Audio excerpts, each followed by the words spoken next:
तू एक गरीब किसान था जो अपने परिवार के साथ गांव के किनारे एक पुराने खेत में रहता था। खेत में अनाज कम ही उगता था, लेकिन उनकी जिंदगी का सहारा था। गांव वाले कहते थे कि ये खेत एक रहस्यमयी जमींदार का था जो रहस्यमयी तरीके से मारा गया था और उसकी आत्मा आज भी उसी खेत में भटकती है।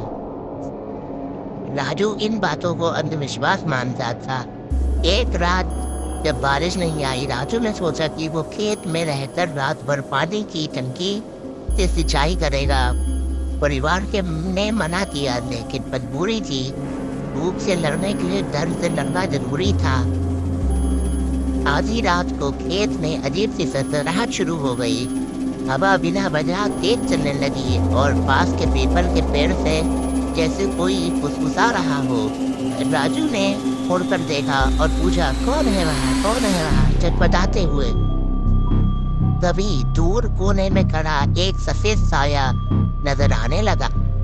राजू को अंधेरे की वजह से कुछ नहीं दिख रहा था। उसने जोर से पूछा, कौन है वहाँ, कौन है वहाँ? उसके पूछने के बाद कोई जवाब तो नहीं आया, बट वो सफेद साया उसके पास बढ़ता चला आ रहा था। आखिरकार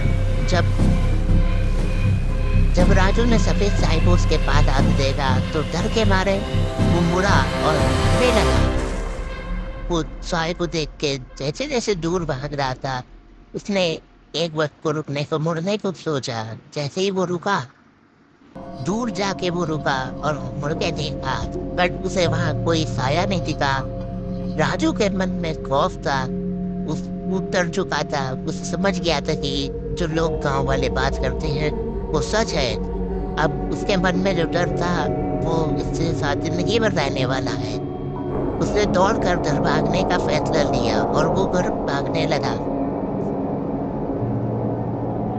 घर की तरफ भागने लगा, अपने गांव की तरफ बढ़ता चला गया।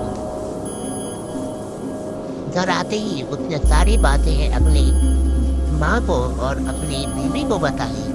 इसे सुनने के बाद वो दोनों चौंक गए और उन्होंने मना कर दिया कि अब रात में खेत पर नहीं जाओगे।